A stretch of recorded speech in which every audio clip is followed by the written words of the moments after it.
Mulai. Bismillahirrahmanirrahim. Saya persilakan Saudara Hulam untuk mempresentasikan. Bismillahirrahmanirrahim. Assalamualaikum warahmatullahi wabarakatuh. Waalaikumsalam. Yang saya hormati pimpinan kampus Bapak Rektor Abdul Haris, yang saya hormati beserta jajarannya, yang saya hormati pimpinan fakultas Bapak Saifullah beserta jajarannya, dan saya hormati serta saya takdimi pembimbing saya Profesor Mufidah Khalil, dan saya hormati penguji saya Bapak Fauzan Tenrif beserta Ibu Ifati. Baiklah, perkenankan saya di sini untuk sedikit memaparkan proposal skripsi saya. Judul Konsep Kepala Keluarga di Era Milenial oleh Gulam Rohma Al-Ghifari, NIM 162-10141. Program Studi Hukum Keluarga Islam, Fakultas Syariah, UIN Malang. Baik. Di sini saya dalam proposal skripsi memiliki dua rumusan masalah. Yang pertama, bagaimana konsep kepala keluarga di era milenial, lalu kemudian rumusan masalah yang kedua adalah bagaimana dinamika konsep kepala keluarga di era milenial perspektif kesetaraan gender. Nah, hal yang melatar belakangi saya untuk mengangkat judul ini adalah karena melihat dari Undang-Undang Perkawinan nomor 1 tahun 74, di dalamnya ada beberapa pasal yang di situ sudah mengkategorisasikan terkait bagaimana kedudukan pria selaku suami dan bagaimana kedudukan perempuan sebagai istri. Yang itu bertentangan dengan undang-undang yang lainnya. Lalu, toh walaupun dalam Undang-Undang Perkawinan tahun 74 telah ada pembaruan yang dilakukan pada tahun 2019 akhir kemarin, namun dalam titik poin pembagian kategorisasi peran tersebut tidak sama sekali disentuh. Jadi memang di sini untuk perspektif kesetaraan gender memang banyak beberapa pasal yang itu dianggap sebagai mensuperiorkan laki-laki dan menginferiorkan perempuan. Contoh, ada tertulis dalam Undang-Undang Perkawinan tahun 74, pasal 31 ayat 3, nomor 1 tahun 74 menyatakan bahwa suami adalah kepala keluarga dan istri adalah rumah tangga. Secara etimologi, kepala keluarga adalah pemimpin daripada keluarga. Dan di undang-undang jelas telah dikategorisasikan bahwasannya yang menjadi kepala keluarga adalah suami. Sedangkan istri menjadi ibu rumah tangga. Secara etimologi, ibu rumah tangga bisa menjadi sebuah profesi karena nyatanya dalam lingkup sosial, realitas sosial, banyak di pendaftaran kampus, pendaftaran kerja yang tertulis pekerjaan ibu, pilihannya adalah ibu rumah tangga. Seperti itu. Nah, padahal dalam kasus nyatanya, banyak para ibu rumah tangga yang menjadi kepala keluarga secara administrasi karena telah ditinggal oleh suaminya atau bersifat janda. Namun, sebenarnya itu bertentangan dengan Undang-Undang Perkawinan dan tidak diatur. Maka dari itu, dalam proposal skripsi saya, pembahasannya nanti bagaimana agar kita bisa mengkritisi undang-undang dan mencari alternatifnya. Terlebih ini di era milenial. Era milenial adalah era di mana keterbukaan pikiran open-minded lebih dijalankan oleh pasangan suami istri dalam institusi keluarga, sebuah institusi keluarga. Secara etimologi, generasi milenial ini lahir pada tahun 1980-an sampai 2000, tahun 2000. Yang dimana termasuk saya dan teman-teman angkatan saya termasuk generasi milenial. Di sini sudah memasuki pertama era 4.0, di mana era modernitas sudah sangat tinggi. Lalu juga dalam tradisi atau hukum adat itu juga sudah tidak terlalu kental. Seperti dalam perkawinan yang suami harus menafkahi istri, sedangkan istri harus merawat di rumah, itu sudah tidak terlalu berlaku. Ataupun di Pulau Jawa dan lain-lainnya. Maka dari itu, ini ingin saya angkat menjadi sebuah skripsi dengan harapan bisa menjadi wacana dan sebuah penelitian yang bermanfaat, ataupun menjadi buku yang nanti bisa dimanfaatkan oleh teman-teman akademik dan sahabat-sahabat yang lain. Lalu dalam kepala keluarga ini juga bertentangan dengan, Perhatikan waktunya, Mas Ulan. baik Pak, ini juga bertentangan dengan Undang-Undang Administrasi Kependudukan atau Adminduk, di mana perempuan bisa disebut sebagai kepala keluarga secara legal formal. Dalam artian di undang-undang tadi, Undang-Undang Perkawinan tahun 31, itu sudah dikategorisasikan suami kepala keluarga, istri ibu rumah tangga.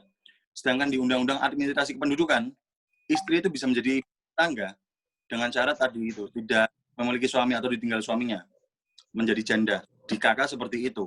Lalu juga dalam KHI dan juga di Undang-Undang Hak Asasi Manusia, di situ dinyatakan bahwasanya tupoksi atau pembagian antara suami dan istri itu haknya sama, hak dan kewajibannya sama, tidak ada yang timpang tindih.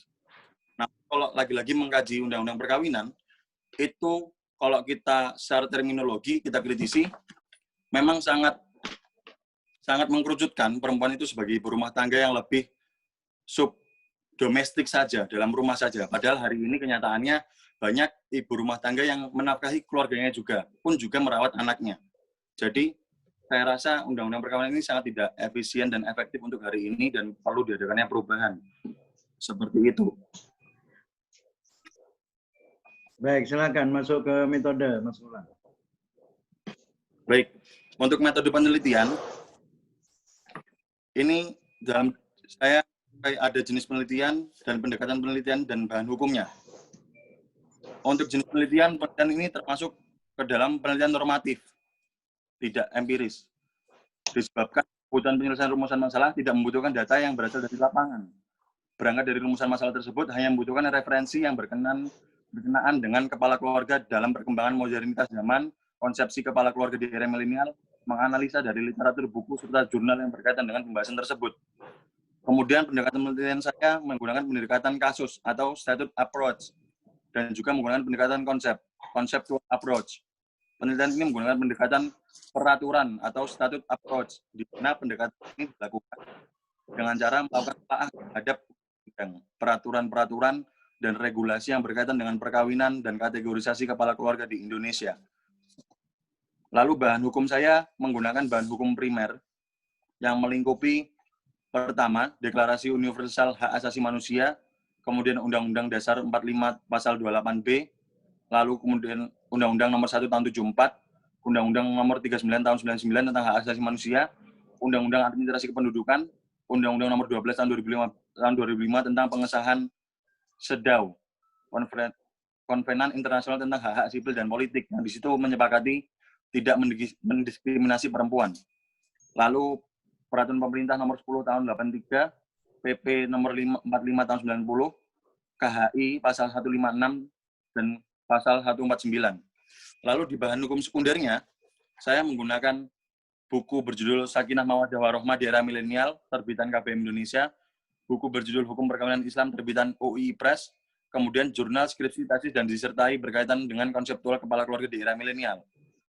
Kemudian untuk bahan hukum tersiernya, saya ada menggunakan KBBI dan juga Kamus Hukum miliknya Dr. Andes Sudarsono. Untuk metode pengelolaan data, saya pemeriksaan data, klasifikasi data, analisis, kesimpulan. Dan untuk tematika pembahasannya, seperti skripsi normatif yang lainnya, bab 1 saya pendahuluan, bab 2 tinjauan pustaka, bab 3-nya metode penelitian, dan bab 4-nya hasil penelitian dan pembahasan, serta bab 5-nya penutup. Seperti itu, Bapak Fauzan yang terhormat dan Ibu Ifati, serta pembimbing saya, Profesor Mufidah yang terhormat. Baik, terima kasih. Saya tetap menjadi moderator sekarang. Harusnya saya persilakan. Bu Ifati dulu, silakan Bu Ifati. Puji utama dulu. Enggak. Puji utama dulu. Sampai dalam bidang hukumnya, silakan. Bu Ifati dulu.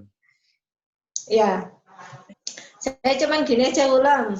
Saya kembali ke sama sih seperti Hafidah tadi itu. Ini kan penelitianmu penelitian yuridis normatif ya Ulam ya. Saya ingin isu hukumnya itu diperjelas. Jadi isu hukumnya itu apa? Isu hukumnya itu apakah konflik of norm? Bawa catatan ya, Ulam ya. Nggih, Bapak Bu. Apakah ada konflik of norm ataukah ada vacuum of norm? Itu vacuum of norm itu nggak ada aturannya sama sekali. Kalau konflik itu ada aturan, 2 aturan bertentangan gitu. Terus kemudian ada vacuum of norm, ada norma yang kabur atau inkonsisten. Jadi ada norma yang tidak konsisten. Itu aja dicari dulu. Nah, di latar belakang ini kayaknya saya masih menemukan kerancuan. Jadi kalau saya memang orang hukum, kalau orang hukum seperti saya ini melihat secara intrinsik hukum gitu, Gulam. Jadi secara intrinsiknya. Jadi saya tidak menerima atau otomatis menolak penelitian-penelitian sosial itu. Bahkan ada yang sosiologi hukum itu juga tidak diterima di penelitian yuridis normatif seperti dalam bukunya Peter Mahmud Marzuki. Nah, tetapi ini di penelitianmu kayaknya campur-campur gitu ya. Dilihat dari masalahnya itu penelitianmu campur gitu. Ada penelitian yuridisnya, ada penelitian sosialnya. Kalau gender itu ya menurut persepsi saya itu masuk penelitian sosial gitu. Nah, jadi yang pertama berarti kamu harus memperjelas isu hukumnya ya. Isu hukum dalam penelitian yuridis normatif itu tadi, tapi saya masih belum menemukan gitu. Nah, caranya gini nanti Gulam, karena ini waktunya terbatas ya. Jadi caranya gini Gulam, kamu tulis 5W 1H. 5W 1H, why? Pertama who dulu, who. Siapa yang mau diteliti? Siapa yang mau diteliti, kemudian what ini objek penelitian. Ya, apa yang mau diteliti? Kemudian why? Mengapa sih kamu meneliti objek itu tadi yang buat tadi itu loh? Ini jadi untuk mengerucutkan permasalahan sehingga nanti penelitiannya menjadi lurus gitu ya. Nggih, Bu. Itu terus kemudian kalau when where-nya gampang ya. When where gampang, how itu kamu jelaskan semuanya. Mulai dari ini kamu jelaskan semuanya kalau how-nya itu.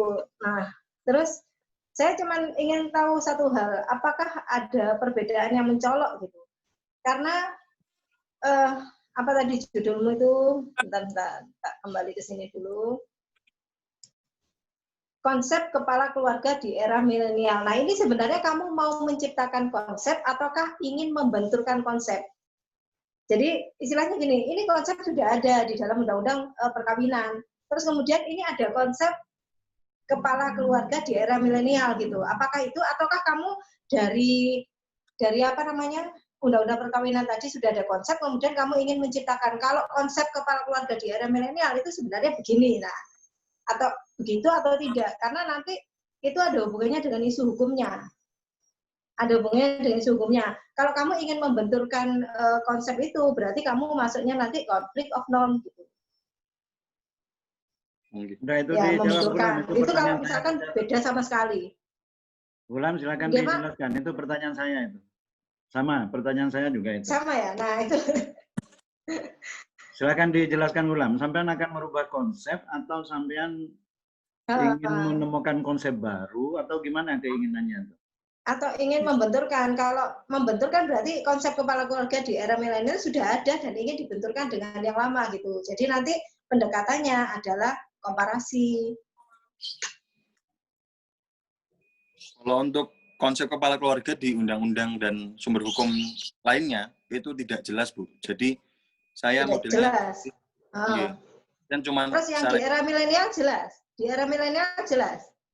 Tidak ada. Tidak juga. Berarti kan nggak ada konsep sama sekali yang mau dibenturkan. Berarti kamu ingin menciptakan konsep itu gitu loh. Jadi kamu nanti ingin menciptakan ini berarti ya. Nggih. Jadi kan di undang-undang itu ada kategorisasi kepala keluarga. Nanti mungkin saya ingin menganalisa dalam penelitian itu membentuk konsep kepala keluarga yang lagi di era milenial ini yang lebih. Berarti kamu anggap yang di undang-undang perkawinan itu sudah kamu anggap satu konsep berarti. Terus kamu mau membentuk konsep yang baru gitu. Nggih. Kalau dulu berarti konsepnya perempuan itu subordinatif ya, di bawahnya laki-laki gitu. Terus yang sekarang bagaimana gitu, kamu ingin menciptakan konsep baru itu. Padahal konsep yang dulu itu, namanya konsep itu kan masih bisa berubah, kecuali kalau itu sudah teori yang matang ya. Konsep bisa berubah loh. Sekarang aja kemungkinan sudah berubah, sudah jadi milenial, walaupun titik tekannya ada di undang-undang perkawinan yang kamu sebutkan tadi, pasal 31. Saya kira itu Ustadz Fauzan. Baik, terima kasih Bu Ifati. Saya juga ingin mempertegas kembali keinginan yang Saudara Wulan ingin temukan itu. Saya khawatir begini, Prof. Umi, ini disertasi sesungguhnya, karena ada temuan baru yang diinginkan, yaitu konsep ya. Iya, konsep. Ingin menemukan konsep. Jangan-jangan ini calon disertasi sesungguhnya, tetapi kemudian diambil untuk skripsi. Apa nggak terlalu berat nanti kira-kira ulang ini, Bu? Menciptakan konsep. Gimana, Prof. Umi? Oh, saya yang diuji. Bosan. Menurut jenengan gimana?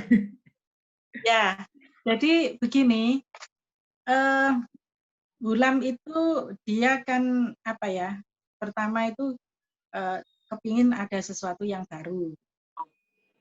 Ya mungkin embrionalnya boleh lah, karena cara berpikirnya memang dinamis gitu. Sebenarnya tadi itu sudah ada. Kalau menurut saya itu ada kesenjangan antara normativitas dengan realitas di masyarakat, sehingga itu ada sesuatu yang nggak cocok gitu.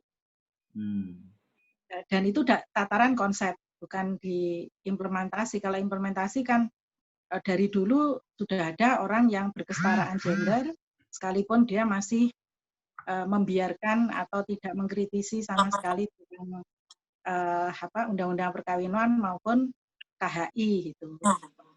Tapi Wulan ini kepingin menjelentrehkan gitu kira-kira. Ini loh kalau di undang-undang itu bunyinya seperti ini.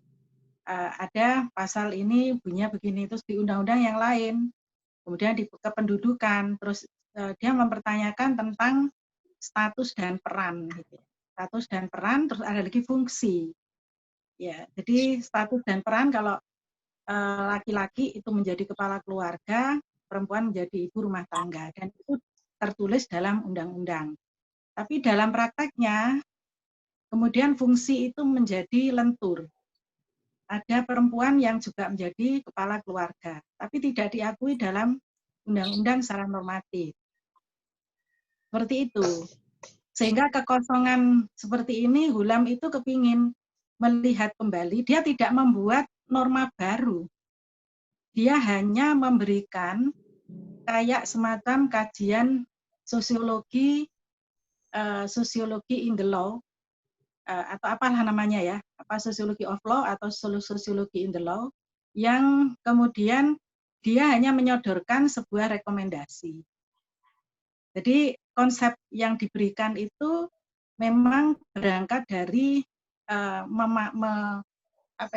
memadukan antara, bukan membenturkan ya, tetapi menurut saya mau menyambungkan antara normativitas dengan realitas, antara empirik dan antara empirik waliane apa? Ya normatif ya. Normatif, Bu. Ya. Ini Jadi, mungkin gini, Bu. Antara realitas dan idealitas itu mungkin. Oh ya. Jadi dia idealnya begini, tapi realitasnya begini gitu. Saya kira tidak, karena yang di norma itu tidak empiris ya. Enggak, justru yang di normatif itu tidak idealis. Nah makanya ini konsep yang ini, yang milenial ini, maksudnya ini loh idealnya kayak gini, tapi realitasnya di dalam undang-undang begini, di dalam masyarakat begini gitu. Ya, betul. Realitas maksudnya realitas undang-undang ya. Ya, realitas undang-undang. Ya, bukan lapangan kan normatif. Ya, terus di situ ada memasukkan kesetaraan gender, karena memang itu menyangkut persoalan fungsi ya, fungsi-fungsi dalam menjalankan atau memperkuat fungsi keluarga. Di situ kalau status dan peran memang tidak bisa dibongkar karena pertama sudah menjadi de facto bahwa laki-laki kalau sepanjang dia itu tidak utuh, itu masih disebut dengan kepala keluarga. Kalau sudah meninggal baru istrinya jadi kepala keluarga. Itu kan juga susah untuk mengubah itu. Nah, Wulan itu melalui gender itu dia kemudian mencoba untuk menggeser fungsi itu menjadi status dan peran gitu. Itu juga sulit. Nah, setidaknya dia itu ingin menjelaskan kepada masyarakat bahwa status peran laki-laki sebagai pengambil sebagai kepala keluarga itu tidak serta-merta dia sifatnya adalah tetap, tapi masih ada fungsi yang bisa diperankan sekalipun suami itu masih ada. Misalnya suami stroke, ya, suami punya sakit yang tidak bisa menyebabkan dia tidak bisa mencari nafkah atau tidak bisa memberikan nafkah pada istri, nafkah apapun, ya. Terus istri tampil untuk menyangga ekonomi, untuk melindungi, untuk merawat suaminya dan sebagainya. Maka fungsi kakak itu, kepala keluarga itu sudah pindah ke istri. Itu kalau dalam perspektif gender. Jadi kalau kita dibenturkan normativitas hukum harus menggunakan penelitian hukum dengan alur hukum. Ya memang ya gak ketemu, wong ini dia ingin melihat realitas dengan idealitas itu tadi. Ini ada Prof. Umi. Di sebuah penelitian saya ingin menunjukkan. Apakah yang diinginkan seperti ini, Mas Bulan, ya kira-kira? Ini ada sebuah penelitian tentang dinamika hukum dan ekonomi dalam realitas sosial Indonesia, yang di dalam penelitian Muhammad Rusdianta ini menggambarkan adanya perbedaan antara hukum yang in the law, ya in the books, dengan fakta perekonomian di Indonesia. Dia menggunakan metodenya ini namanya Prof. Sociological Jurisprudence. Dan di dalam hasil penelitian ini sepertinya ada kemiripan dengan apa yang diinginkan oleh Mas Gulam ini. Ada juga penelitian tentang apa yang terjadi di lapangan yang berbeda dengan apa yang ada di dalam kehidupan nyata tentang kepala keluarga. Ini penelitian yang dilakukan oleh Ramadan Prastia Wibawa, ya. Ini membicarakan tentang strategi perempuan kepala keluarga atau PK dalam menciptakan kemandirian ekonomi keluarga di Desa Gesi, Kecamatan Gesi, Kabupaten Sragen. Ini penelitian empiris. Ini penelitiannya adalah penelitian empiris, tetapi di sini Saudara Ramadan ini banyak memberikan temuan berkaitan dengan fakta-fakta yang diceritakan tadi itu, dan ini bisa menjadi salah satu data yang akan digunakan oleh Saudara Gulam. Iya, betul. Saya kok memandang bahwa apa yang diinginkan itu sama dengan yang tadi itu, Prof. Umi. Yang pertama, yang ekonomi tadi. Tentang ekonomi, nggih. Iya. Apa mirip dengan itu maksudnya? Iya, sebagai pembimbing saya begini, karena diskusinya juga sudah panjang, ya.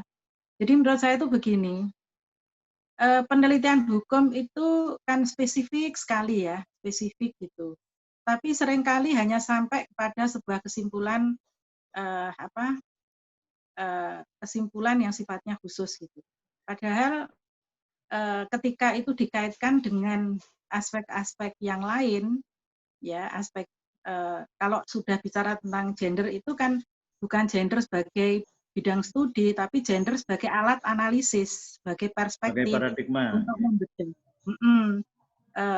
perspektif, ya, sebagai alat untuk menemukanali perbedaan-perbedaan atau kesenjangan yang terjadi, sehingga nanti goalnya itu adalah memang ditunggu oleh masyarakat. Ya, adanya KDRT, ketidakharmonisan dalam keluarga dan seterusnya itu kan karena persoalan ini. Misalnya laki-lakinya bertahan di status dan peran, tetapi di fungsi sudah tidak. Terus ada aspek psikologis yang masuk juga di situ. Aspek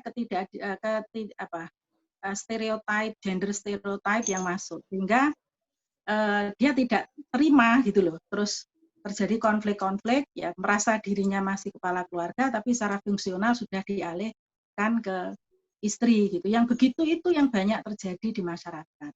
Makanya kan setidaknya Gulam itu begini, kalau toh di undang-undang bunyinya seperti itu, maka ini ada bacaan-bacaan yang bisa mengkritik tentang itu, dan yang kedua adalah ada sesuatu yang baru bahwa membedakan antara status dan peran, kemudian fungsi. Status peran, kemudian dan fungsi. Maka kalau terjadi seperti ini, maka lihatlah perempuan itu bukan pada status dan peran, karena berbenturan dengan hukum, maka masih ada yang namanya fungsi. Ya, karena di sinilah kemudian masyarakat itu akan tahu gitu ketika membaca tulisan ini, kalau ini maunya kan mau ditulis buku nantinya. Oke, namun sebelum jadi buku, mungkin Mas Gulam, saya guyonan tapi bisa jadi serius nih. Apakah nanti diinginkan oleh Mas Gulam bahwa ketika untuk menyamakan persepsi tentang gender itu, ketika kepala keluarga dipimpin oleh perempuan, lalu nanti di dalam identitas KTP atau KK itu ada bapak rumah tangga? Gimana Mas Gulam? Silakan Mas Gulam. Jadi nanti mungkin apa itu yang diinginkan gitu loh maksud saya. Sekarang ada perempuan bekerja misalnya deh, ya kan? Dan dia kemudian menjadi kepala keluarga. Apakah kemudian nanti di dalam KTP dan KK itu ada status laki-laki yang bunyinya bapak rumah tangga? Jadi nanti untuk mungkin orientasi ke depannya atau tujuan pencapaiannya tidak seperti itu, Pak. Jadi lebih ke apa namanya? Purifikasi, kayak pemurnian kepala keluarga. Jadi tidak penting siapa kepala keluarganya, pembagiannya pas dan tidak perlu penyebutan. Nah, begini, kalau tidak usah disebut kepala keluarga misalnya ya. Laki-laki atau perempuan tidak usah disebut. Apakah bisa ada fakta yang bukan laki-laki, bukan perempuan? Oh lah, kayak contoh di penulisan KK gitu ya Pak, kependudukan. Di kepala kependudukan, misalnya di kartu KK lah misalnya, yang sampean juga gunakan tadi itu. Disebutlah di situ kepala keluarga. Padahal di dalam kepala keluarga itu juga ada perempuan loh di KK itu, Mas Gulam. Ketika di situ tidak ada laki-laki, yang tertua di situ di dalam keluarga adalah perempuan, maka kepala keluarganya itu adalah perempuan di dalam KK. Jadi nanti mungkin penulisannya langsung bapak atau ibu. Misalkan ibunya kepala rumah tangga. Sampean bayangkan enggak? Bisa sampean bayangkan enggak kalau di dalam keluarga itu tidak ada struktur sosial? Kurang efektif kalau tidak ada strukturnya. Bisa enggak bahwa di dalam struktur sosial keluarga itu tidak usah ada yang disebut dengan kepala keluarga? Bisa enggak fakultas enggak usah dekan-dekanan gitu misalnya? Enggak bisa. Enggak bisa. Berarti tetap dong harus ada yang disebut nama kepala keluarga itu. Saya kok lebih setuju kepada apa yang disampaikan oleh Bu Ifati ya di dalam hal ini. Kalau memang sampai itu penelitiannya adalah tentang penelitian hukum, perspektifnya yang digunakan tetap adalah perspektif gender, tetapi diarahkan kepada teori konflik tadi itu, jadi komparatif begitu. Oh, gitu. Komparatif, nyari isu hukumnya gitu nggih Pak? Jadi nyari isu-isu hukum, tetapi nanti konsep yang diinginkan tentang berkeadilan gender itu sesungguhnya apa sih? Karena kalau dilihat dari pertanyaan sampean ini, saya juga agak Mas. Ini kan pertanyaannya begini nih. Bagaimana konsep kepala keluarga dalam pasal 31 ayat 3 Undang-Undang Perkawinan tahun 1974. Ini pertanyaan sesungguhnya kan sudah tidak perlu karena sampean sudah menjelaskan itu tadi.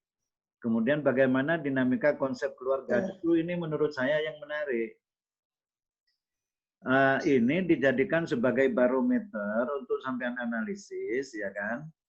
Tetapi objek sampean itu sesungguhnya bukan undang-undangnya itu, melainkan adalah bagaimana dinamika konsep keluarga, sekalipun itu bersifat penelitian literer, tetapi sampean nanti mampu menunjukkan bahwa ada perbedaan dinamika konsep kepala keluarga antara sebelum masa-masa milenial dengan masa milenial itu. Baru nanti sampean masuknya dianalisisnya di sini ini. Apakah perlu ada perubahan makna atau konsep kepala keluarga dalam pasal 31. Begitu. Apa bukan itu, Prof. Umi? Bukan pertanyaan bagaimana konsep, karena konsepnya kan sudah ada sesungguhnya. Nggak ada. Saya kira kok lebih ke ini ya, bagaimana pergeseran, kalau di bawah itu milenial ya, dinamika konsep. Okay. Kalau di atas mungkin mengkaji undang-undang dulu, dari banyak undang-undang itu.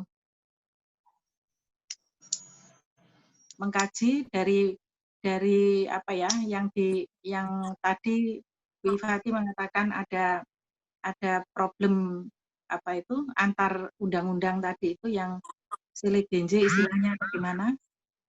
Apa itu yang menjadi yang itu tadi masuk di nomor 1, setelah itu baru dinamikanya.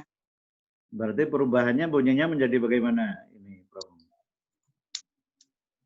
Ya, Pak Gulam yang menjawab. Gimana Bu Ifati? Dikasih saran Bu Ifati, ini perubahannya menjadi gimana nih? Bagaimana konsep kepala keluarga? Atau nanti DWA aja deh ya? Kita kasih kesempatan Gulam untuk berpikir dulu. Yang jelas pertanyaan. Soalnya konsepnya ini masih belum ada gitu loh. Konsepnya kan masih belum fix, belum ada gitu. Maksudnya menuju ke konsep ini bagaimana sih, konsep mentah ya istilahnya, itu bukan belum konsep mateng gitu. Nah, kalau dilihat dari bagaimana dinamika ini, kalau nanti menggunakan teori continuous and change misalnya, maka nanti Gulam bisa menemukan sebuah pola perubahan konsep kepala keluarga di masyarakat, tetapi penelitiannya tetap penelitian normatif. Artinya hasil penelitian yang sudah dilakukan seperti yang saya tunjukkan tadi itu, Mas Gulam. Baru setelah itu nanti Mas Gulam masuk kepada yang ini. Dibalik kalau menurut saya, ini yang nomor 2. Karena adanya pola dinamika konsep kepala keluarga yang berubah di masyarakat, maka nanti mengakibatkan apakah perlu perubahan konsep kepala keluarga dalam pasal 31 itu, sehingga keluarannya nanti adalah usulan perubahan konsep begitu. Berat enggak Mas Gulam? Saya khawatir ini disertasi deh ini. Karena konsep itu setidaknya 3 itu kan, what, how, kemudian why, seperti yang dianukan tadi oleh Bu Ifati. Kalau who-nya kan jelas, yang ini kan dinamika konsep keluarga. Who, man or woman, kan itu, laki-laki atau perempuan. Kalau kemudian dilihat kepada dinamika, berarti nanti sampean melihat kepada continuous and change. Mana sih dari masyarakat kepala keluarga itu yang berkelanjutan konsepnya, dan mana yang kemudian berubah. Pada fungsi-fungsi manakah sesungguhnya keluarga itu sudah berubah makna kepala keluarganya. Iya, Pak Fauzan, kayaknya lebih yang terakhir ini lebih mudah kayaknya untuk mahasiswa S1 ya. Yang ini. Jadi ya yang jadi ini kan normatif. Normatif itu memang kan sebenarnya lebih berat daripada empiris untuk mahasiswa, karena empiris kan ada unsur subjektifnya. Okay. Jadi kalau menurut saya kok enak empiris. Jadi dia bisa wawancara ke beberapa kepala rumah tangga atau kepada rumah tangga lah, pasangan-pasangan begitu. Satunya yang rumah tangga sudah lama, yang satunya yang milenial gitu. Ada beberapa gitu. Gini, tetap literer ya, tapi kajiannya adalah kajian dengan pendekatan sosiologis. Ya. Jadi yang namanya itu kan jadi penelitian itu empirik dan penelitian normatif. Dia mengambilnya tetap yang kajian literer yang normatif, tetapi pendekatannya adalah sosiologis. Bukan empirik, tapi sosiologis. Jadi dia nanti mendapatkan sosiologisnya dari mana? Ya dari jurnal, ya dari hasil penelitian, dari buku-buku, dari macam-macam. Terus nanti ditinjau juga dari aspek hukumnya, dari aspek gendernya. Ya. Itu Mas Gulam ya. Karena memang saya hukum murni, jadi mungkin beda. Ya. Nggak apa-apa ya, gitu. Memang beda perspektif. Yang penting kan memudahkan karena masih S1 itu. Diambil yang mudah aja Mas Gulam. Jangan yang sulit-sulit. Biar selesai. Baik, terima kasih para penguji. Saya kira ini ujian yang sangat produktif di mana antar penguji saling menguji. Lah saya kok diuji. Ini kan gara-gara Gulam mandek ini, Prof. Umi. Gulam diam aja mulai tadi. Jadi antara kita akhirnya yang diskusi ini. Gara-gara Pak Fauzan ujinya ke pembimbingnya. Baik, Mas Gulam, itu beberapa catatan. Nanti kami akan diskusikan tentang beberapa hal yang mungkin untuk bisa kita sepakati. Antara dua pakar sosiologi dan pakar hukum ini nampaknya masih bisa belum bertemu, tetapi nanti kami akan coba untuk mendiskusikan di forum dewan penguji. Terima kasih, kita akhiri. Alhamdulillahirrabbilalamin. Wassalamualaikum warahmatullahi wabarakatuh. Waalaikumsalam warahmatullahi wabarakatuh.